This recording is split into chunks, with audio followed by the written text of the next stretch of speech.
Sainte Thérèse de Lisieux, 1873-1897.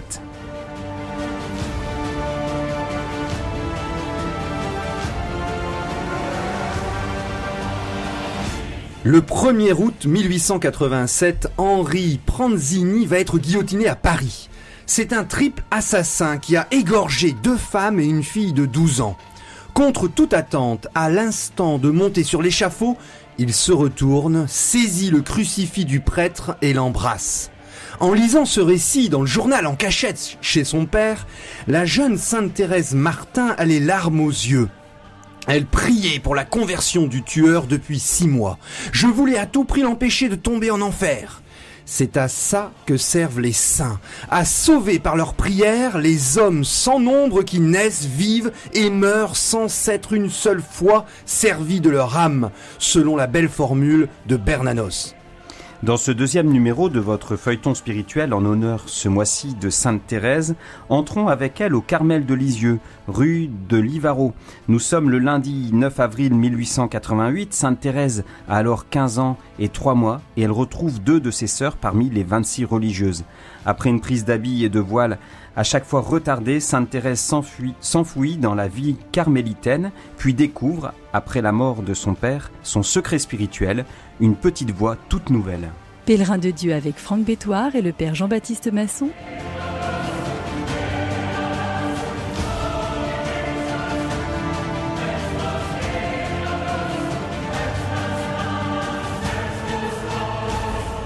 Nous sommes de retour avec Sainte Thérèse de Lisieux. Après une première émission, nous avons suivi son enfance et son appel au Carmel. Nous allons revenir sur ce fameux voyage en Italie qui précède justement cette entrée qui a été difficile parce qu'il y avait de nombreuses oppositions et surtout pour son âge.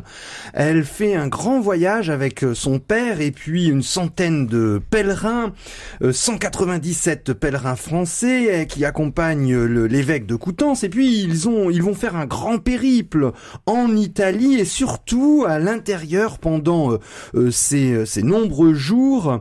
Elle va rencontrer le pape. C'est un moment qui est tout à fait particulier. Elle va s'en souvenir toute sa vie. D'ailleurs, ça va être un moment charnière dans sa vie.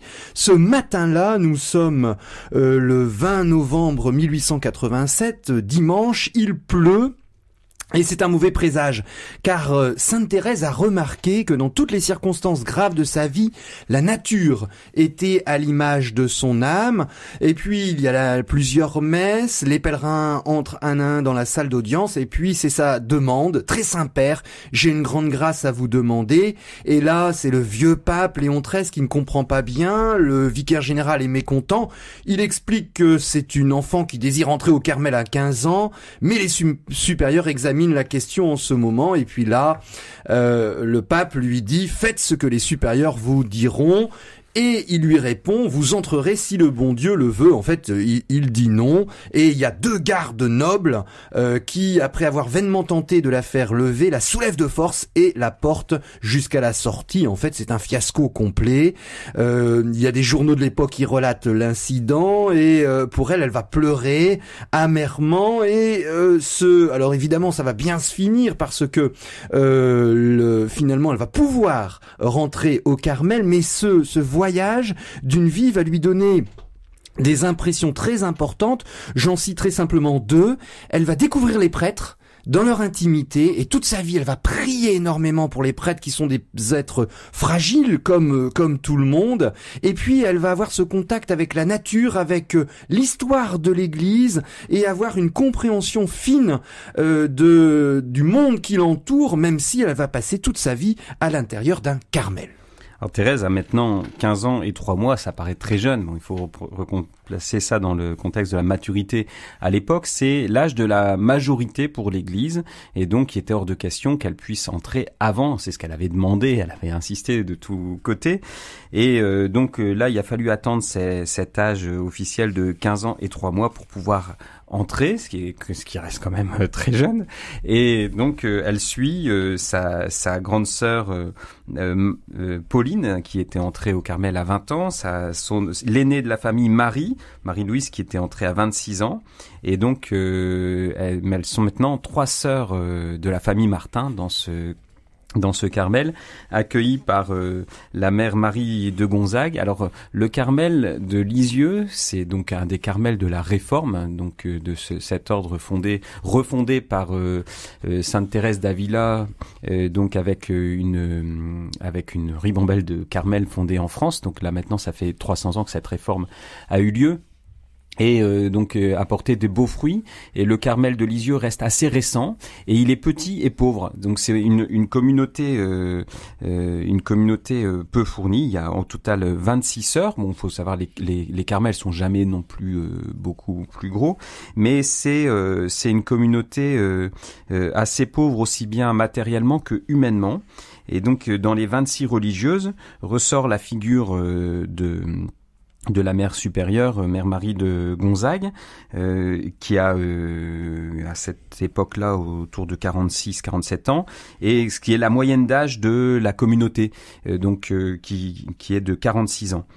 47 ans, pardon, je m'y retrouve, voilà. Et donc, dans cette communauté, les sœurs Martin, elles tiennent un peu le haut du pavé en quelque sorte, parce qu'elles ont quand même pas mal d'éducation, et donc c'est une communauté qui est faite de sœurs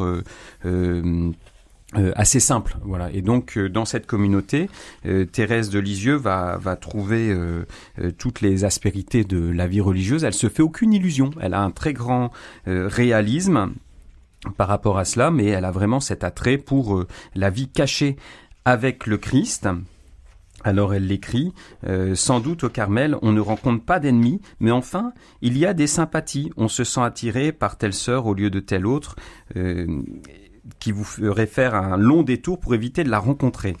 Alors donc Thérèse découvre aussi les tâches du Carmel qui sont très simples et très pratiques. Donc là elle fait du raccommodage de vêtements.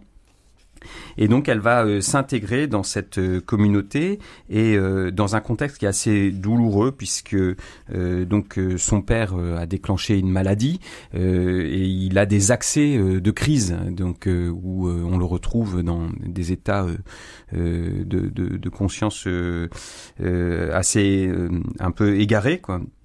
Et donc ça devient très inquiétant et donc le climat est assez lourd. Alors sa prise d'habit est retardée et finalement elle a lieu en janvier 1889 et donc elle reçoit cet habit du Carmel, ce voile blanc. Donc les carmélites ont un voile noir et elle reçoit ce voile blanc des novices, qui lui rappelle au quotidien son appartenance au Christ. Vous l'avez dit, les difficultés de son père vont la tenir un petit peu en haleine. Ça va être assez compliqué. Il y a d'abord une première fugue.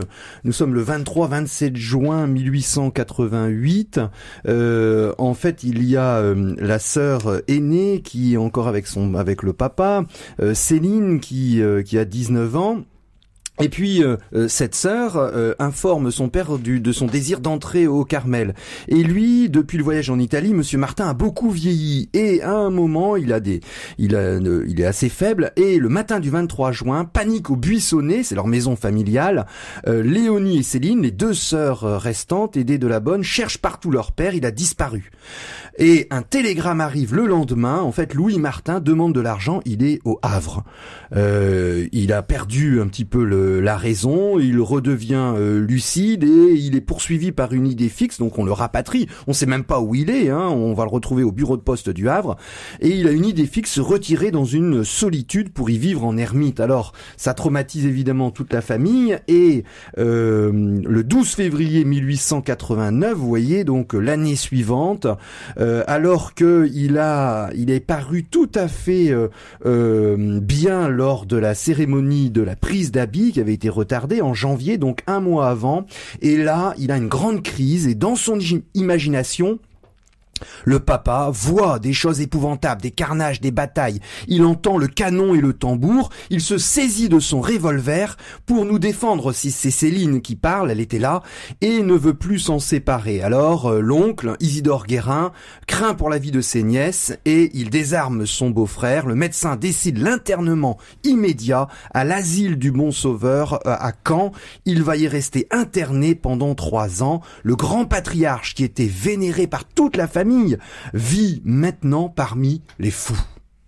Vivre d'amour, c'est donner sans mesure, sans réclamer de salaire ici-bas. Sans compter, je donne étant bien sûr que lorsqu'on aime, on ne calcule pas. Au cœur divin débordant de tendresse, j'ai tout donné, légèrement je cours. Je n'ai plus rien que ma seule richesse. Vivre d'amour, c'est bannir toute crainte, du souvenir des fautes du passé. De mes péchés, je ne vois nulle empreinte. En un instant, l'amour a tout brûlé. Flamme divine. Pèlerin de Dieu. Thérèse est entrée au Carmel dans ce contexte difficile de la maladie de son père. Alors, son père a des pertes, il perd la raison, il a des accès de folie. Et il faut le replacer aussi dans le contexte ultra anticlérical de la France à l'époque. Et donc, dans sa folie, son père s'imagine que ses filles sont attaquées. Et donc, il y a un climat un peu d'hystérie anti-religieuse à ce moment-là, dans cette Troisième République compliquée. Et donc, il veut défendre ses filles. Alors c'est ce qui explique l'histoire du pistolet, parce qu'il aurait fait de mal à personne, mais vous voyez, c'était dans son accès de folie, il le vivait comme ça.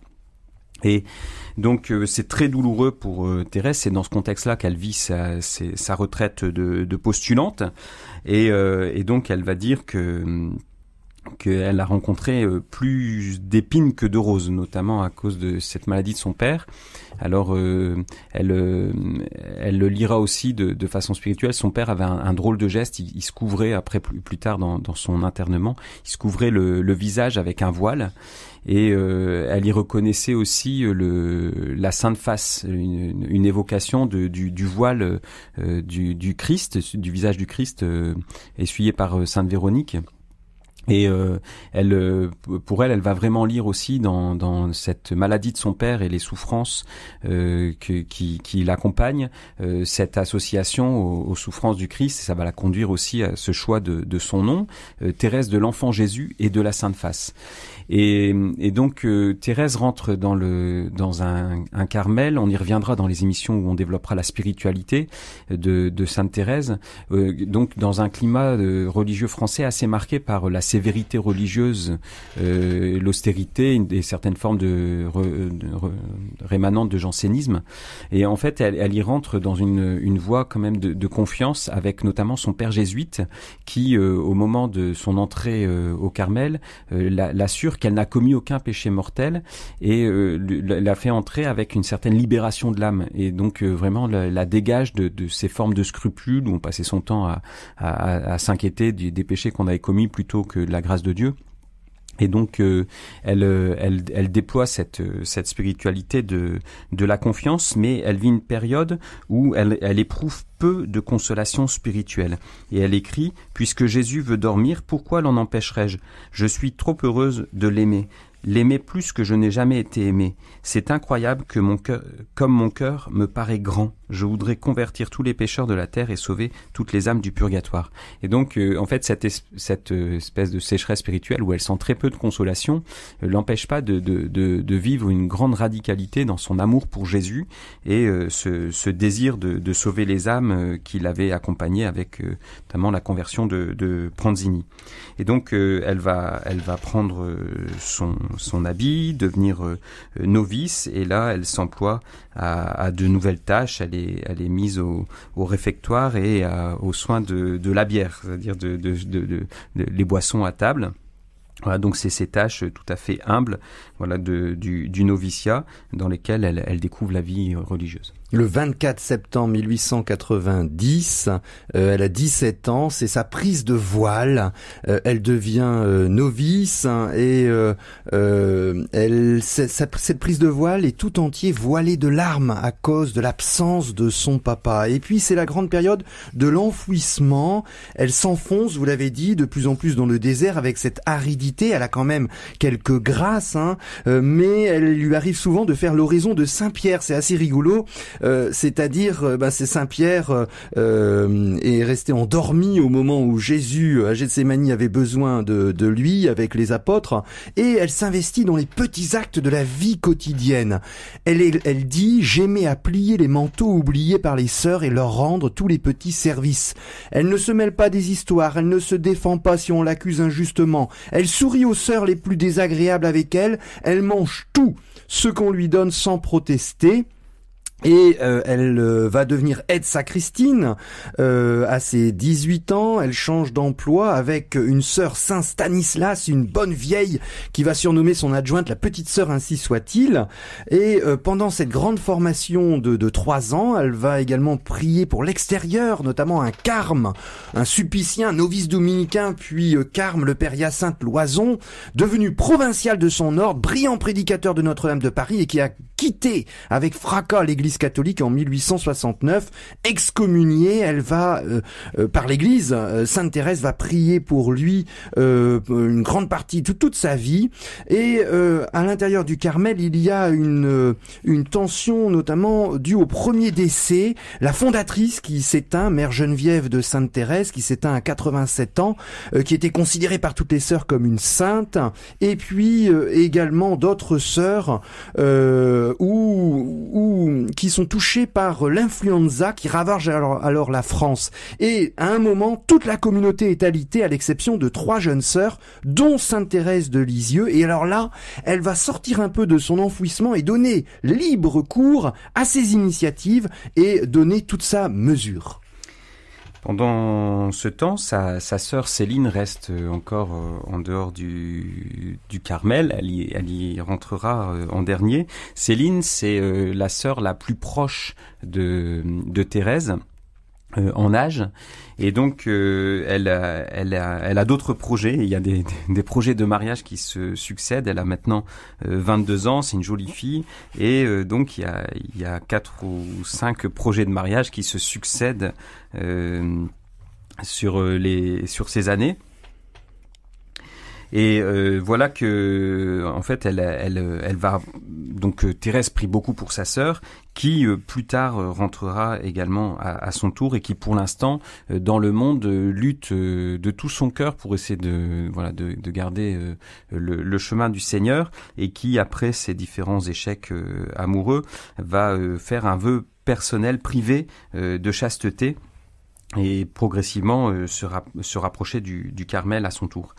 Et donc dans ce contexte aussi, eh bien il y a un heureux événement, c'est le retour du père, puisque Monsieur Martin a continué à être soigné, donc dans un très bon institut où il était bien pris en charge, et donc sa maladie évolue et progressivement il y a un certain apaisement et il peut revenir à la maison. Donc c'est un grand soulagement pour toutes les filles Martin qui retrouvent leur patriarche à la maison. L'amour s'est donné sans mesure, sans réclamer de salaire ici-bas, sans compter. Je donne étant bien sûr que lorsqu'on aime, on ne calcule pas. Au cœur divin débordant de tendresse, j'ai tout donné, légèrement je cours. Je n'ai plus rien que ma seule richesse. Vivre d'amour, c'est bannir toute crainte, tout souvenir des fautes du passé. De mes péchés je ne vois nulle empreinte. En un instant l'amour a tout brûlé. Flamme divine. Pèlerin de Dieu, Sainte Thérèse de Lisieux au Carmel va découvrir une nouveauté, c'est qu'à l'intérieur de ce Carmel, il y a ce qu'on appelle le clan des Martins. Imaginez, ils sont 3 sœurs et la 4e qui va souhaiter, elle ne sait pas encore, mais elle songe peut-être à y rentrer. Et dans ce Carmel, on est à une vingtaine de religieuses. Il y a un changement de prieure. La responsable, Mère Marie de Gonzague, qui avait milité pour l'entrée de Sainte Thérèse, sa Thérésita comme elle l'appelait, n'est plus rééligible et une nouvelle prieure va être nommée. Et là, c'est la sœur aînée de Sainte Thérèse, Pauline, qui est Mère Agnès en religion, qui devient prière. Et alors là, prieur, pardon. Là, on sent que ça va diviser un petit peu l'ensemble de la communauté. Et sa sœur va demander à Sainte Thérèse d'aider la mère Marie de Gonzague, qui était l'ancienne prieure, comme maîtresse des novices. Alors, elle a 2 novices à s'occuper, sœur Marthe et sœur Marie-Madeleine du Saint-Sacrement, et on l'occupe à la peinture, dans ce qui est l'art. D'ailleurs, elle trouvera que c'est un petit rien et qu'elle est plutôt bonne à rien, puisque les autres sœurs qui viennent d'un monde plus paysan sont vigoureuses et font de robustes travaux pour la communauté, alors que elle peint des petits angelots à l'intérieur du couvent. Elle fait quelques confidences à sa sœur Céline, qui ressent évidemment l'abandon, puisque une des sœurs Léonie fait un essai à la visitation à Caen, et elle développe son chemin spirituel. Pour la première fois, elle parle de l'abandon et elle dit qu'il faut entretenir l'amour. Entretenir ce feu de l'amour, c'est rechercher toutes les petites occasions de faire plaisir à Jésus. Par exemple, un sourire, une parole aimable, alors que j'aurais envie de ne rien dire ou d'avoir l'air ennuyé. Et elle va rester, ce qui est tout à fait étonnant, novice à vie. Oui, novice à vie, parce que en fait, dans les statuts du Carmel, il peut pas y avoir plus de 2 personnes de la même famille qui ont voix au chapitre. Et donc, elle pourra jamais, elle sait que comme elle est la 3e, elle pourra jamais entrer dans le chapitre. Et donc, il y a cette décision qui est prise et qui correspond aussi à son désir spirituel de rester la petite sœur. Et donc, ça va être approuvé par la mère supérieure et elle restera donc au noviciat. Elle restera novice à vie, donc dans une position d'humilité et de petitesse qui correspond aussi à la spiritualité qu'elle est en train de développer intérieurement, celle de l'enfant Jésus. Alors, cette année 1894, c'est aussi en France l'année Jeanne d'Arc, où on redécouvre l'itinéraire de cette sainte qui enflamme les passions et les imaginaires. Et donc Thérèse, comme beaucoup de catholiques de cette époque, aime beaucoup Jeanne d'Arc, et elle va se passionner pour la figure de Jeanne d'Arc, et elle va entreprendre la rédaction de pièces de théâtre qui sont jouées au noviciat. Et elle va prendre son rôle très très au sérieux, elle va se passionner pour cela, et donc elle s'identifie à cette femme qui est tout enflammée pour Dieu et qui va se fixer, vivre ce combat pour la foi et pour Dieu. Elle le vit en l'intériorisant comme un combat intérieur dans lequel on se mobilise, on se met sous l'oriflamme de Jésus, et on mobilise toutes ses forces dans le combat de Dieu. Et donc, elle va s'impliquer beaucoup dans des pièces de théâtre qui resteront à l'intérieur du Carmel. Pendant ce temps-là, sa santé est toujours assez difficile. Alors, dans les statuts du Carmel aussi, on n'a pas le droit de jeûner avant 21 ans. Alors, elle a un peu grossi. Elle est replète. On voit un peu ça sur les photos, avec un régime très, beaucoup de pain, beaucoup de choses assez basiques, et donc à partir de 21 ans elle va jeûner, donc elle s'affinera un peu. mais elle a souvent mal à l'estomac, elle a une mauvaise santé, et elle a un mal de gorge persistant qui annonce des problèmes de santé qui surviendront plus tard. Et puis enfin, il y a la mort de son père le 29 juillet 1894, qu'elle vit un peu comme une libération quand même. La mort de papa ne me fait pas l'effet d'une mort, mais d'une véritable vie. Je le retrouve après 6 ans d'absence, je le sens autour de moi, me regardant et me protégeant. Et donc il y a aussi cette image du père voilé qui lui évoque la sainte face de Jésus, comme la face adorable de Jésus qui fut voilée pendant sa passion. Ainsi la face de son fidèle serviteur devait être voilée au jour de ses douleurs afin de pouvoir rayonner dans la céleste patrie auprès de son Seigneur, le Verbe éternel.